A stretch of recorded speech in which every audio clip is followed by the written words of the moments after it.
22। अस्पृश्यता जातिभेद की पैदाइश है। मंगलवार दिनांक 25 सितंबर 1928 के दिन रात 8 बजे मुंबई के दादर गणेशोत्सव में एक साथ डॉक्टर बाबा साहेब अम्बेडकर और पुणे के श्री बापू साहब माटे के भाषण आयोजित किए गए थे। लेकिन गला खराब होने का बहाना बनाकर श्री माटे आए ही नहीं। उनके न आने से स्पृश्य सनातनियों को निराशा हुई थी। इसी प्रकार इस सभा में डॉक्टर अंबेडकर को मात देने के, उनकी सभा में दंगल अथवा कोई समस्या खड़ी करने के सभी मंसूबों पर पानी फिर गया था।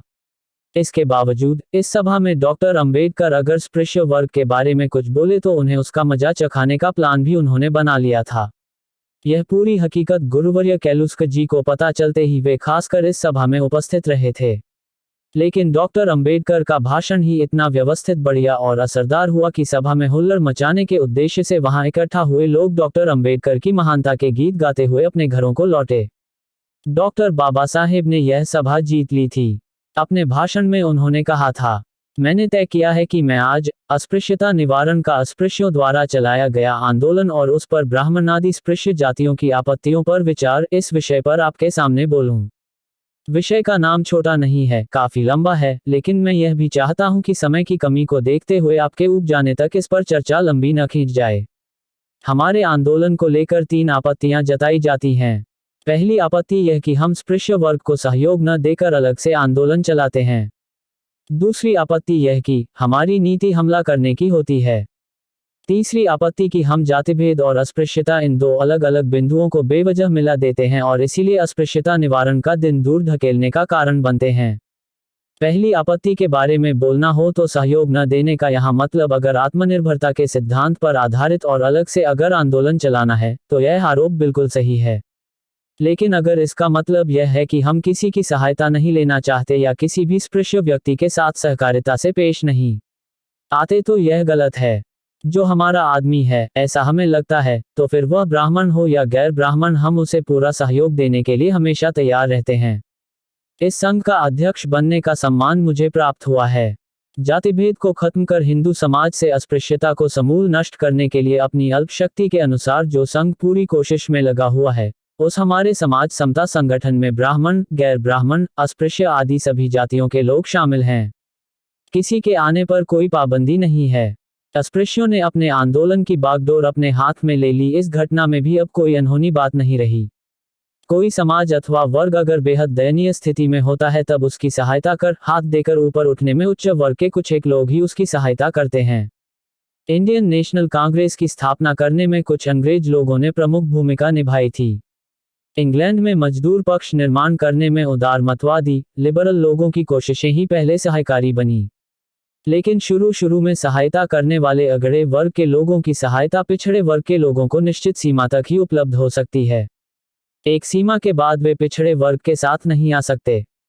इतना ही नहीं, जो पहले मददगार होते हैं वे आगे चलकर उनके प्रतिस्पर्धी, विरोधी और दुश्मन बन जाते हैं। किसी जमाने में सहायक और आश्रयदाता होने वाली लिबरल पार्टी इन्हीं वजहों से आगे चलकर लेबर पार्टी की कट्टर दुश्मन और प्रतिस्पर्धी बनी हुई हम देखते हैं। लेकिन केवल इस वजह से मजदूर पार्टी एहसान फरामोश है अथवा उसे अलग से आंदोलन नहीं करना चाहिए, ऐसा कोई भी सोचने समझने वाला आदमी नहीं कहेगा।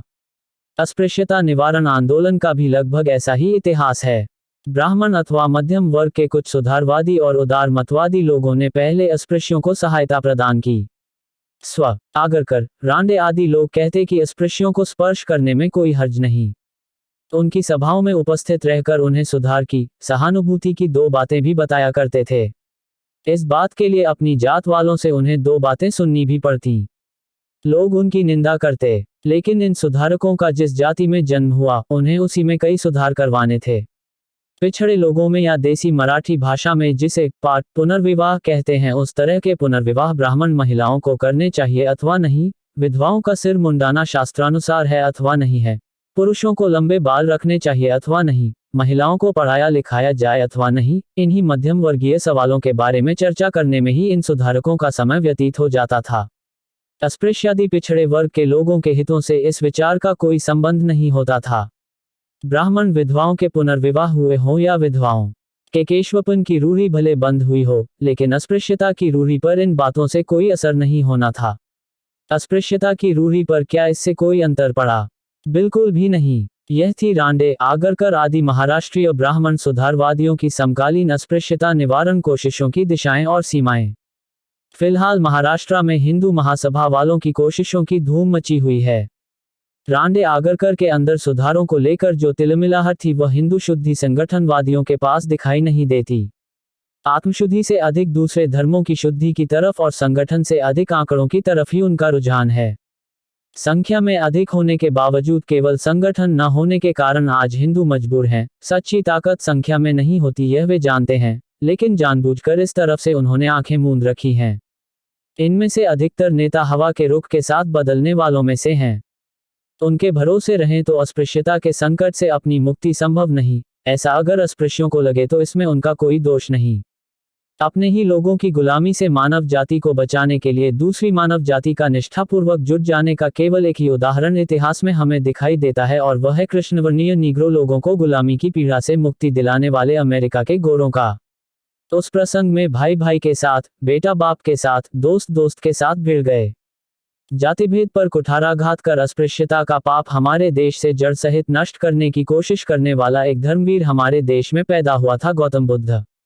लेकिन ऐसे उदाहरण और ऐसी घटनाएं देश में बार बार नहीं होती। इसीलिए ऐसा ही कुछ एक बार और घटेगा, इस मूर्खता भरी उम्मीद पर हम अपने को सौंप नहीं सकते। हमारी नीति हल्ला बोलने की है, विनम्रता से, नजर नीची रखकर हम अपनी मांगे नहीं रखते। अस्पृश्यता निवारण के पक्ष में जो लोग होते हैं वे भी हमारे रवैये के कारण प्रतिकूल बनते हैं, ऐसा हम पर आरोप लगाया जाता है। लेकिन इस प्रकार की आपत्ति उठाने वालों को लोकलाज न सही अपने मन के सामने तो शर्मिंदा होना चाहिए, ऐसा मुझे लगता है। समाज क्या, दुनिया भर में कोई दूसरा समाज अस्पृश्यों जितना विनम्र और लाचार है? क्या हम सदियों से विनम्र नहीं रहते आए हैं? पत्थर भी करुणा से पिघल जाएं, ऐसे दीनहीन और विनम्र हालात में हमने दिन बिताए हैं। कम से कम अब आप हमें विनम्रता और विनय के पाठ ना पाए। ऐसे पाठ अब आप उच्च वर्णियों को ही पाएं। प्रार्थनाएं, अर्जियां, प्रतिनिधिमंडल आदि की सहायता से गंवाई हुई आज़ादी और हड़पे हुए अधिकार पाना अगर संभव होता तो उदारवादी पार्टियों के लोग अब तक हिंदुस्तान के राजा बनते और हिंदुओं की धर्मसत्ता अस्पृश्यों के घर पर पानी भरती, आटा पीसती। हमें कोई उद्दंडता का अथवा सिर चढ़कर बोलने का शौक नहीं है। दिन भर हाड़तोड़ मेहनत कर पेट के लिए 2 कौर कैसे कमाए जा सकते हैं, यही हमारी दिन रात की चिंता होती है। लेकिन रोटी से इंसानियत श्रेष्ठ होती है, इसलिए हमने यह जंग छेड़ी है। ठोके बगैर दरवाजे नहीं खुलते और छीने बगैर आपके हाथ से इंसानियत के हमारे अधिकार तक हमें दिए नहीं जाते। तीसरी आपत्ति का जवाब देते हुए मैं शुरू में ही आपसे बस इतना कहना चाहूंगा कि हमारा अस्पृश्यता मिटाने का आंदोलन केवल अस्पृश्य वर्ग तक ही सीमित नहीं है। पूरे हिंदू समाज में व्याप्त इस जन्मजात अस्पृश्यता का खात्मा करना ही हमारे आंदोलन का प्रमुख उद्देश्य है। इस उद्देश्य को पूरा कर पाना आसान नहीं, हमें इसका पूरा एहसास है। हालांकि हिंदू समाज के इस रोग को जड़ समेत उखाड़ फेंकने की सच्ची लगन हम अस्पृश्यों को ही लगी है। ब्राह्मणों के अलावा अन्य सभी जातियों को अस्पृश्यता का थोड़ा बहुत संताप झेलना ही पड़ा है और वे झेल रहे हैं। ब्राह्मणों के बीच भी जाति विशिष्ट अस्पृश्यता और ऊंच नीचता का भाव है। पूजा करते समय पलसीकर ब्राह्मणों के आने से अपवित्रता छा जाती है, ऐसा चित्पावन ब्राह्मण मानते हैं।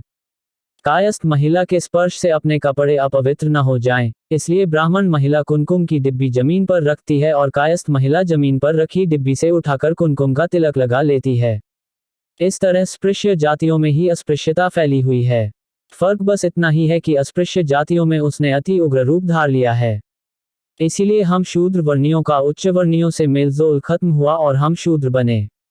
एक ही धर्मावलंबी होने के बावजूद हम मुसलमान आदि अन्य धर्मियों की तरह स्पृश्य बनने के पश्चात भी मुक्तता हमारे मन में अस्पृश्यता की जो भावना जड़ें बिछाकर जम चुकी हैं उससे हमें निजात नहीं मिल रही।